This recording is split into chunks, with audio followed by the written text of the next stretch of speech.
Bismillahirrahmanirrahim. Assalamu alaikum dear students. Welcome in subject biology class 10. Today we are going to discuss the new chapter, that is homeostasis. So first of all we will introduce the chapter. Homeostasis, it is the combination of two words. Homeo means same and stasis means condition. So we can define homeostasis as the ability of an organism to maintain their external and internal condition relatively constant is called homeostasis. यानी homeostasis क्या चीज़ है? homeostasis ये हमारे साथ एक process है, biological process है जो कि ऑर्गेनिज्म में होता है. इस जैसा कि आप लोगों को पता है कि एक्सटर्नल इन्वायरमेंट में हमेशा चेंजेस आते हैं. तो जब एक्सटर्नल इन्वायरमेंट में चेंजेस आते हैं तो वो हमारी बॉडी का जो इंटरनल इन्वायरमेंट है उसको भी इफ़ेक्ट कर लेता है. तो हमारी बॉडी यानी जब एक्सटर्नल इन्वायरमेंट में चेंजेस आते हैं तो हमारी बॉडी के जो इंटरनल इन्वायरमेंट है वो भी यानी उसमें भी उसको इफ़ेक्ट कर लेता है. अब हमारा बॉडी क्या कर लेता है? हमारी बॉडी जो है उसको एक रिस्पांस शो कर लेता है. That is called homeostasis. तो होमोस्टेसिस क्या चीज़ है? Ability of organism to maintain their external and internal condition relatively constant is called homeostasis. Explanation. अब हम इस चीज़ की वजाहत कर लेते हैं कि होमोस्टेसिस क्या चीज़ है. तो जिस तरह आप लोगों को पता है living organism are evolved and adopted according to their environment. आप लोगों को पता है कि इस दुनिया में ऑर्गेनिज्म पैदा हुए हैं. हर एक ऑर्गेनिज्म मुख्तलिफ किस्म के ऑर्गेनिज्म मुख्तलिफ इन्वायरमेंट्स में रहते हैं. तो हर एक ऑर्गेनिज्म ने अपने आप को एडॉप्ट किया है, यानी अपने आप को एक ख़ास माहौल में अपने आप को एडजस्ट किया है जिसके बेस पर वो ज़िंदगी गुजारता है. The condition and components of the external environment changing and continuously. External environment के जो कंपोनेंट्स है या कंडीशंस है उसमें मुसलसल जो है ना कंटिन्यूसली चेंजेस आते हैं. The changes in the external environment also effect the internal environment of the organism. अब एक्सटर्नल एनवायरनमेंट में जो चेंजेस है वो ऑर्गेनिज्म के जो इंटरनल एनवायरनमेंट है उसको भी इफेक्ट कर लेता है. लेकिन ऑर्गेनिज्म क्या कर लेते हैं? इस प्रॉब्लम पर काबू पाते हैं. किस तरह? How organism overcome the effect of this changes. Organism जो है ना जब एक्सटर्नल एनवायरनमेंट में चेंजेस आते हैं तो ऑर्गेनिज्म अपने इंटरनल एनवायरनमेंट में भी कुछ ना कुछ चेंजेस लाते हैं. इस तरीके से वो एक्सटर्नल एनवायरनमेंट में जो चेंजेस है उस पर काबू पाते हैं. यहाँ पर सवाल पैदा होता है कि ये किस तरह करते हैं. So by making adjustment in the internal environment. अपना इंटरनल एनवायरनमेंट जो है ना उसको एडजस्ट कर लेता है. किस चीज़ के साथ? एक्सटर्नल एनवायरनमेंट के साथ. फॉर एग्जाम्पल समर सीज़न में क्या होता है? समर सीजन में जब टेम्परेचर राइज अप हो जाते हैं, टेम्परेचर जब बढ़ जाते हैं तो हमारी बॉडी का जो टेम्परेचर है हमारी बॉडी के अंदर एंजाइम्स है और उस एंजाइम के लिए जो है ना 30 से 35 डिग्री तक टेम्परेचर होना चाहिए, क्योंकि हमारी बॉडी के अंदर जो एंजाइम्स है वो एक प्रॉपर टेम्परेचर के ऊपर काम करते हैं. अगर टेम्परेचर अगर नॉर्मल रेंज से एक्सीड कर जाए तो हमारी बॉडी के एंजाइम को डिनेचरेशन काज कर लेता है, यानी हमारी बॉडी के अंदर जो मेटाबॉलिक रिएक्शन है उसको इफेक्ट करेगा. तो इस मसले के ऊपर काबू पाने के लिए हमारी बॉडी का जो स्वेट ग्लैंड्स वाला सिस्टम है वो एक्टिवेट हो जाता है और स्वेटिंग स्टार्ट कर लेता है. तो स्वेटिंग के ज़रिए हमारी बॉडी का जो टेम्परेचर है वो कूल डाउन यानी नॉर्मल पोजीशन पे आ जाता है. In this way organism try to maintain the internal environment in a constant state. इस तरह से ऑर्गेनिज्म जो है ना अपने इंटरनल जो एनवायरनमेंट होता है हर एक ऑर्गेनिज्म का वो एक कांस्टेंट स्टेट में रखता है. अब यहाँ पर भी एक सवाल उठता है कि what is the purpose of homeostasis. Homeostasis का पर्पस क्या है? Number first, it provide better chance for survival. अगर एक ऑर्गेनिज्म होमोस्टेसिस को अप्लाई नहीं करता अपनी बॉडी के ऊपर तो फिर जिंदा नहीं रह सकता. दूसरा, to utilise the environment in best possible way.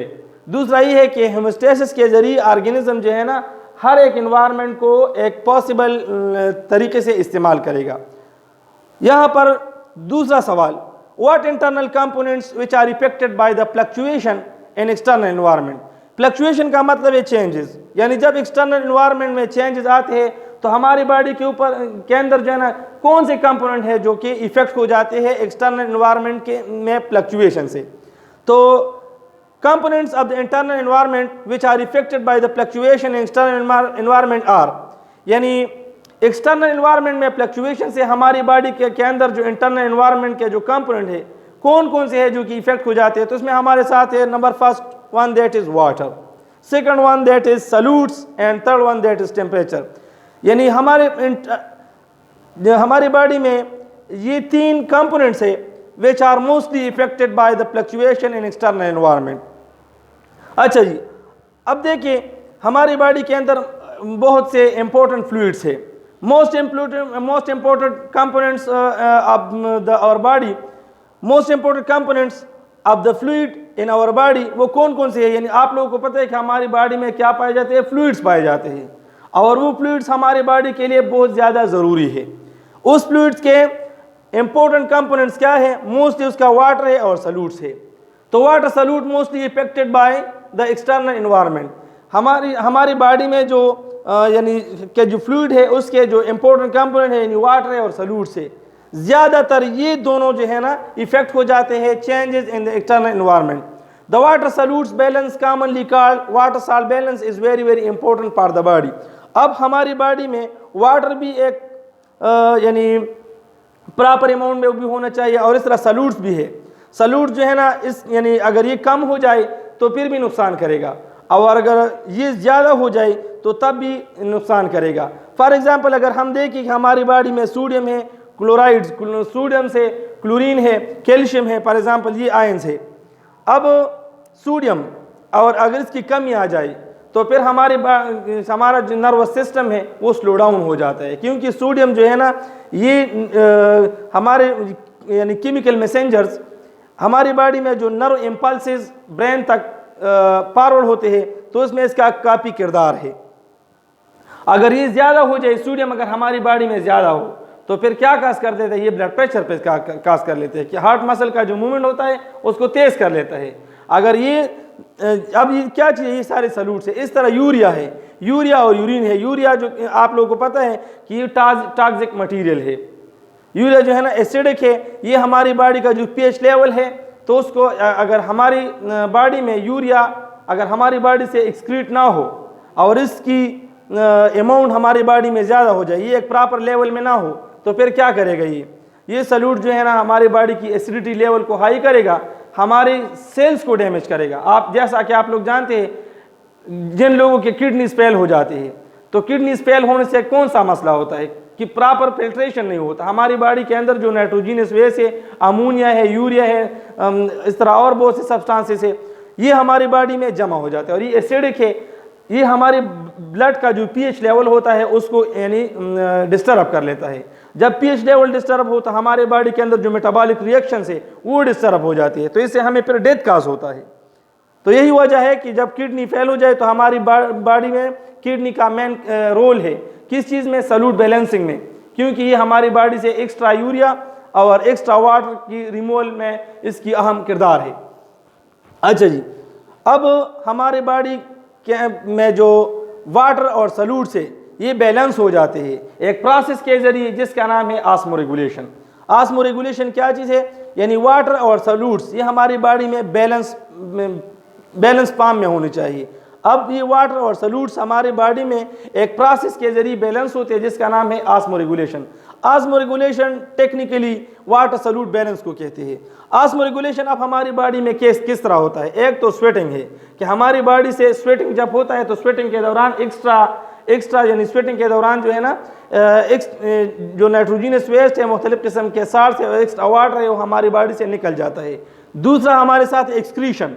As you know excretion ये आप लोग पिछली जमातों में पढ़ चुके हैं. एक्सक्रीशन क्या चीज़ है, elimination of extra water and harmful salutes. For example urea and urine from the body is called excretion. इसका तो आप लोगों को मैंने बता दिया कि अगर हमारी बॉडी में अब देखिए वाटर और सल्यूट बैलेंस है.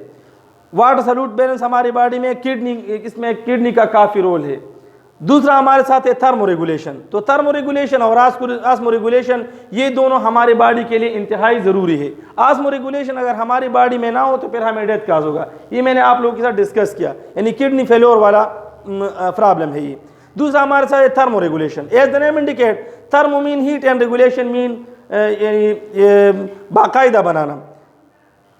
थर्मोरेगुलेशन क्या चीज़ है, ability of an organism to maintain the external temperature and internal temperature in a tolerable range is called thermoregulation. Again I want to repeat, thermoregulation क्या चीज़ है? ये ऑर्गेनिज्म की वो सलाहियत है जिसमें एक ऑर्गेनिज्म अपना इंटरनल टेम्परेचर जो है ना क्या कर लेता है, उसको एक टॉलरेबल रेंज में लाता है।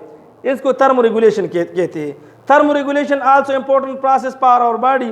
थर्मोरेगुलेशन हमारी बॉडी के लिए इंतहाई ज़रूरी है, क्योंकि आप लोगों को पता है कि हमारी बॉडी में मुख्तलिफ किस्म के मेटाबॉलिक रिएक्शंस होते हैं, केमिकल रिएक्शन और मेटाबॉलिक रिएक्शन।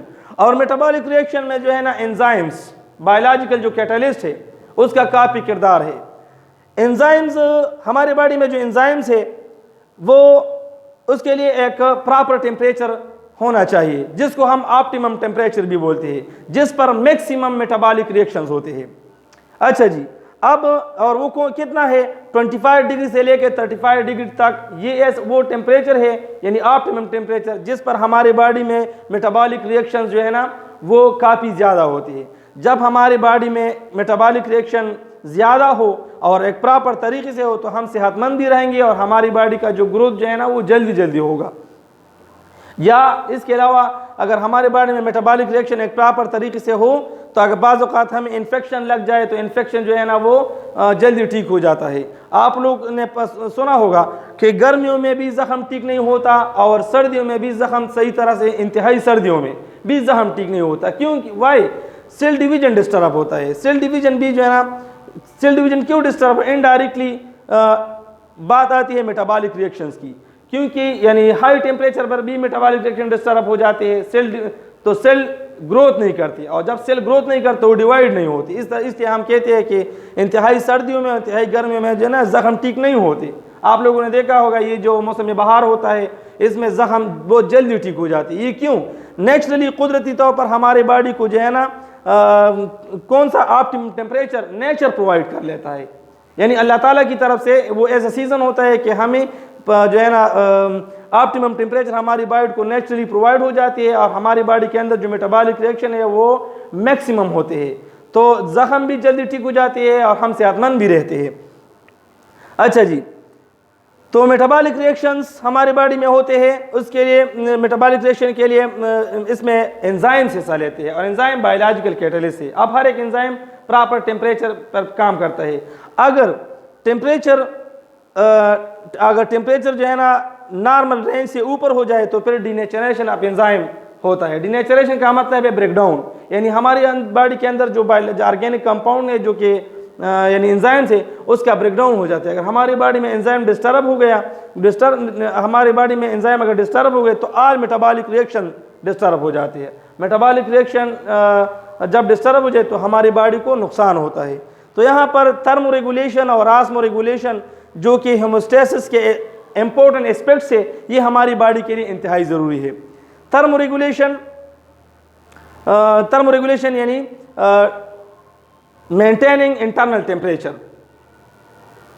अच्छा जी, अब आते हैं, हमने इस टॉपिक में बात की होमोस्टेसिस की, इंटरनल एनवायरनमेंट की और एक्सटर्नल एनवायरनमेंट की। ये जो टर्म्स है, स्पेसिफिक टर्म है in this topic. First time it was coined by Claude Bernard an ecologist a century ago. 100 साल पहले ये 3 अहम अल्फाज है इस जो टर्म्स है इस टॉपिक में। For the first time a century ago these terms are coined by Claude Bernard. Claude Bernard ये एक इकोलॉजिस्ट था, और फॉर द फर्स्ट टाइम ये इंटरनल एनवायरनमेंट जो है, एक्सटर्नल एनवायरनमेंट जो है, और ये जो होमोस्टेसिस का जो टर्म है, for the first time this was coined by the Claude burner. Thank you so much.